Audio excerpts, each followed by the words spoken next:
le monde, j'espère que vous allez bien. Aujourd'hui on va parler du nystagmus. J'adore ce mot, je sais pas pourquoi.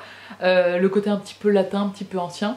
Le nystagmus, c'est une maladie des yeux dont je souffre et qui n'est pas très connue. Alors j'ai eu l'idée de faire cette vidéo parce que j'ai été contactée par l'association Mouvement Nystagmus qui est tombée sur une vidéo que j'avais faite il y a au moins 4 ou 5 ans sur mes lunettes et où je parlais de mon nystagmus, et du coup ils faisaient une conférence, ils me demandaient si je voulais bien en parler, et puis en fait je pense qu'une vidéo dédiée ce sera bien plus intéressant et plus utile. Je me fais aujourd'hui représentante en personne ayant un nystagmus. Les nystagmusiens, si on veut créer une communauté, je sais pas, on peut peut-être s'appeler comme ça. Ça me paraît important, premièrement pour les gens qui ont un nystagmus, savoir que on est plein en fait, et les mamans qui ont un enfant à qui on diagnostique un nystagmus, ça peut être difficile de bien comprendre et de bien appréhender ce que ça peut être et les conséquences que ça peut avoir. Je voulais aussi faire cette vidéo parce que il y a certains médecins, j'attaque personne du tout mais c'est juste mon expérience personnelle donc je la partage, qui connaissent peut-être mal cette maladie et qui peuvent être un petit peu... comment je pourrais dire, insensible ou un peu catastrophiste, on dit ça. Mon expérience personnelle, c'est que moi ils ont diagnostiqué ça, je devais avoir 1 an et demi à peu près, et en gros le médecin a fait comprendre à ma mère que au niveau de mon développement psychomoteur ce serait très compliqué, que les études, fallait pas y penser et que j'aurais des gros problèmes de développement. J'ose même pas imaginer ce que ça peut faire à une maman d'un enfant d'1 an, 1 an et demi. C'est des nouvelles qui sont extrêmement dures à entendre, et se rendre compte par la suite en voyant un autre médecin que ce n'est pas vrai, enfin je comprends pas trop en fait. Mais c'était aussi pour rassurer si jamais vous tombez sur quelqu'un comme ça qui ne connaît pas très bien la pathologie. Voilà, il y a plein de niveaux différents. Ça veut pas dire forcément qu'il y a des troubles cognitifs ou des troubles d'apprentissage et tout ça. Tout d'abord, what is a nystagmus? Un nystagmus, c'est un mouvement saccadé involontaire des yeux. C'est quelque chose qui arrive chez tout le monde.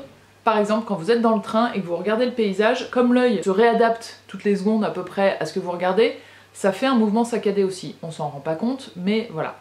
Chez d'autres gens, c'est dès la naissance, c'est ce qu'on appelle un nystagmus congénital, et chez d'autres gens, ça peut arriver plus tard, ça peut être une conséquence d'une affection neurologique ou tumorale. Je ne suis pas médecin, je vous dis ce que j'ai trouvé en faisant mes recherches. Dans les nystagmus congénitaux, donc de naissance, ça touche un bébé sur 1500, ce qui représente quand même 550 enfants à peu près par an. Donc moi j'ai un nystagmus congénital, donc c'est de celui-ci que je vais parler. Alors très souvent, le nystagmus congénital, 1 fois sur 2 à peu près, il est aussi lié à un strabisme. Et ça peut être lié aussi à d'autres syndromes. Le plus connu, je pense, d'entre eux, c'est l'albinisme. Donc ça peut être un albinisme des yeux, mais ça peut aussi toucher les cheveux et la peau. Alors la question que je reçois le plus souvent quand on me parle de nystagmus ou quand je parle aux gens de nystagmus, c'est est-ce que tu vois tout bouger comme ça? Non. Clairement, le cerveau fait son boulot de tout remettre en ordre et je vois pas tout le monde qui fait ça. D'ailleurs, quand vous voyez, quand je vous regarde là, mes yeux ils tremblent pas. Moi c'est plus localisé sur les côtés, et en fait il y a ce qu'on appelle un point de fixation, c'est-à-dire qu'il y a un point en général, une position des yeux où les yeux tremblent moins.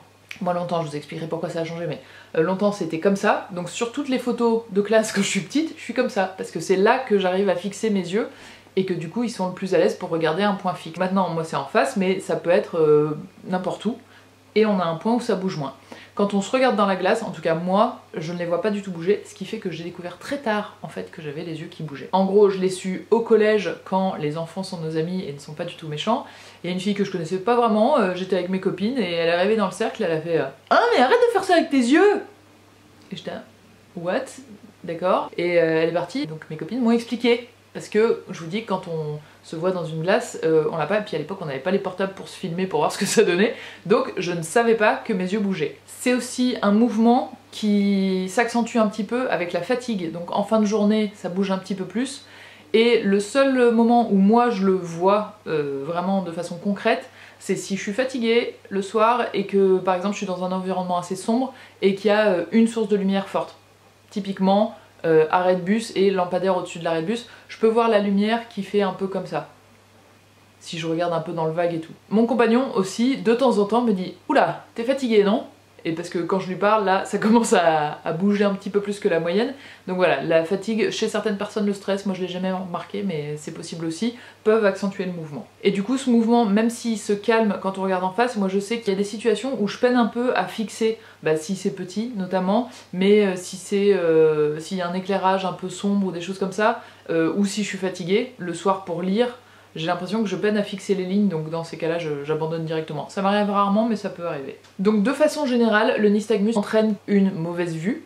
Quand je suis née, moi j'avais entre 2 et 3 dixièmes à chaque œil, et alors je sais pas si j'avais je crois pas que j'avais vraiment un strabisme, mais peut-être que on sentait que ça allait venir. J'ai eu les fameux scotch à l'intérieur des lunettes, justement pour rééduquer l'œil, pour qu'il aille pas voir trop à l'intérieur, ou pour éviter ce strabisme. J'ai aussi eu de la rééducation chez un orthoptiste tous les étés de mes, je saurais pas vous dire, mais de genre 7 à 11 ans ou 7 à 12 ans.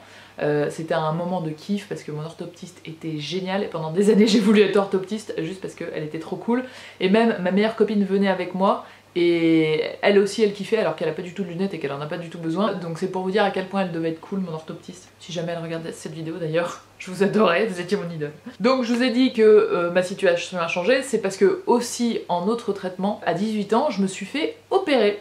Donc se faire opérer d'un nystagmus, c'est en gros, ils agissent sur les muscles qui sont, je crois qu'on en a, je suis pas médecin, hein, mais on en a 4 autour de chaque œil. En gros votre œil il est comme ça, et il y a un muscle en haut et en bas de chaque côté. Et en fait, ce qu'ils ont fait, imaginez même pas, parce que ça peut vous rendre un petit peu malade, attention, si vous êtes sensible, écoutez pas les 10 secondes qui arrivent, juste ils décrochent le muscle et ils le refixent un tout petit peu derrière, ce qui fait qu'au lieu d'être tendu comme ça, le muscle il fait un mouvement un peu plus souple.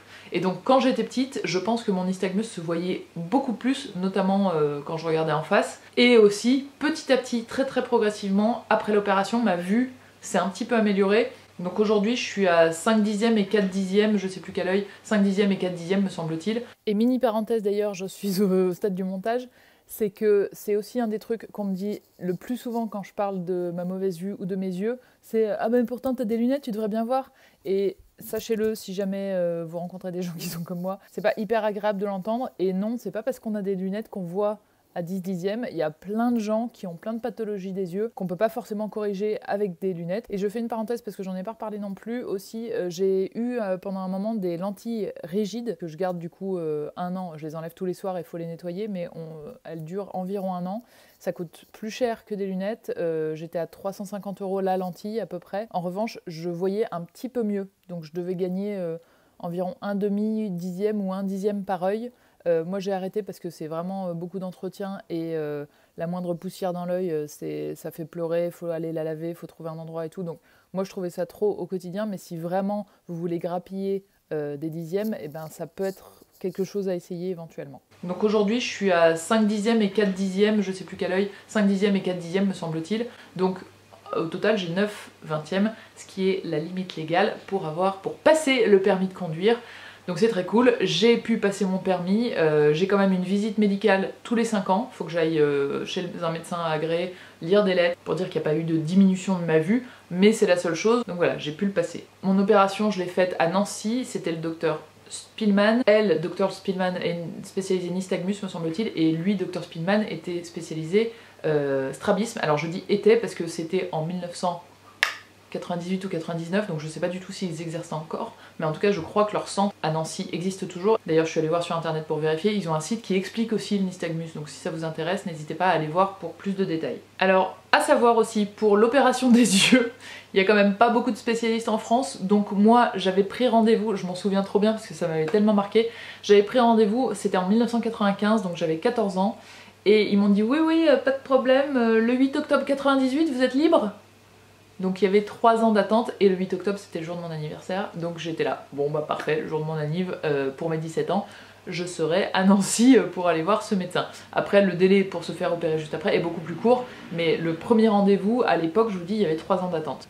Il faut savoir pour l'opération que ça ralentit ou ça adoucit le mouvement, mais ça ne l'enlève pas totalement. Ça peut vous remettre votre endroit de blocage où vous êtes fixe. Bah moi au lieu d'être là, et ben c'est venu en face, donc c'est beaucoup plus confortable au quotidien. En revanche, ça veut pas dire que ça vous l'enlève à tout jamais. et ça veut pas forcément dire que votre vue va augmenter non plus. Moi ma vue elle a augmenté progressivement sur 1 ou 2 ans et après elle s'est stabilisée. Ça peut être plus long, ça peut être moins long et surtout avant de m'opérer elle m'a bien dit le médecin que ça pouvait revenir à l'identique, c'était pas forcément un gage que mon nystagmus allait disparaître pour toute la vie. Donc gardez bien ça en tête, l'opération c'est pas le truc miracle, mais ça peut améliorer les choses. Pour moi c'était il y a une vingtaine d'années que je me suis fait opérer et pour l'instant ça n'a pas bougé. Et puis petite anecdote, parce que bon, se faire opérer des yeux c'est pas hyper anodin non plus, ma mère était là et en fait donc quand on sort de l'opération on a 2 gros pansements sur les yeux et elle m'a dit mais juste avant que tu te réveilles c'était horrible parce que âme sensible pareil faites attention, on pleure un peu des larmes de sang et je vous avoue que alors au début pendant genre une semaine je pouvais pas tellement bouger mes yeux donc ils étaient en position vers le bas et c'est tout. Je suis quand même retournée en cours parce que j'étais pas malade, j'avais pas de fièvre, j'avais juste les yeux, donc j'étais en cours en terminale ou en première avec mes lunettes de soleil. J'étais allée voir les profs en disant voilà je peux pas, je regarde vers le bas et c'est pas très beau. En fait tout le blanc de l'œil était rouge vif quoi, et du coup la première fois que je me suis vue dans un miroir après l'opération, ça fait un drôle d'effet quand même, hein. C'est un peu façon Twilight mais mieux fait comme effet spécial, donc c'est très bizarre, mais voilà, ça part petit à petit et c'est pas du tout traumatisant non plus, enfin moi en tout cas ça m'a pas du tout traumatisé. Si vous vous êtes fait opérer aussi, n'hésitez pas à donner votre ressenti et ce que ça a donné après, ça peut aussi être intéressant. Donc en gros au quotidien, qu'est-ce que ça me fait? Et donc j'ai une mauvaise vue, même si avec 5 et 4 dixièmes je m'en sors plutôt bien, c'est à dire que là par exemple je vois tout ce qu'il y a chez moi, il n'y a pas de problème. Dès que c'est un petit peu loin je vois flou, ou dès que c'est petit je peine beaucoup. Donc dans les applications très concrètes dans la vie de tous les jours, conduire ça me stresse, ça me fait très peur parce que les panneaux, je vois ce qui est écrit dessus un peu au dernier moment. C'est pour ça que je ne conduis jamais toute seule dans une route que je connais pas, ça m'arrive jamais. Si je connais pas, j'ai un copilote qui est au courant et en gros j'ai jamais eu vraiment besoin du permis de conduire, mais je voulais le passer au cas où un jour il faille sauver quelqu'un, ou il y ait quelqu'un qui accouche, ou où je sois la seule qui soit sobre par exemple en fin de soirée, comme je bois pas énormément. Sinon au quotidien, quand je croise des gens dans la rue, il y a quand même, si je les connais, il y a quand même 9 chances sur 10 que je les reconnaisse pas, parce qu'en fait comme je vois pas les petits détails ou les traits très fins, si je veux reconnaître quelqu'un dans la rue, il faut que je les fixe un peu, et c'est pas le sentiment le plus agréable de fixer les gens.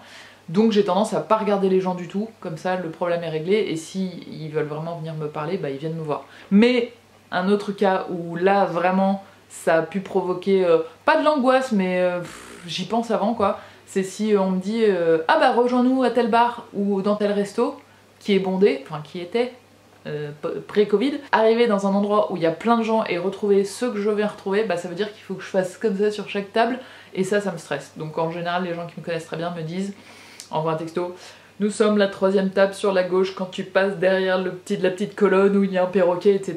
Comme ça je les retrouve hyper, d'ailleurs j'apprécie beaucoup cette attention, donc sachez-le pour les gens qui ont une mauvaise vue, si vous devez les retrouver quelque part, indiquez hyper précisément où vous les retrouvez, ça fait super plaisir. Donc je vous ai dit en introduction que j'ai eu l'idée de faire cette vidéo parce que j'ai été contactée par l'association Mouvement Nystagmus. Elle a été créée par des gens qui ont un nystagmus, donc ils savent tous de quoi ça parle. C'est une association qui veut créer du lien entre les gens qui ont un nystagmus ou les parents d'enfants qui ont un nystagmus pour qu'ils comprennent un petit peu cette maladie, en quoi elle consiste. Il y a des conférences, ils font des rencontres, l'association essaye aussi de récupérer des dons pour encourager la recherche et pour poursuivre la recherche, et ça peut être tout simplement un lieu d'échange. Donc si vous ou un de vos enfants a un nystagmus et que vous voulez poser des questions ou rencontrer des gens qui sont dans la même situation que vous, n'hésitez pas à aller sur leur site, je vous mets tout en barre d'infos. Ils ont un Facebook, ils ont un site internet et vous pouvez devenir membre de l'association bien évidemment, et je trouve ça vraiment bien parce que moi j'ai grandi dans un monde où personne du tout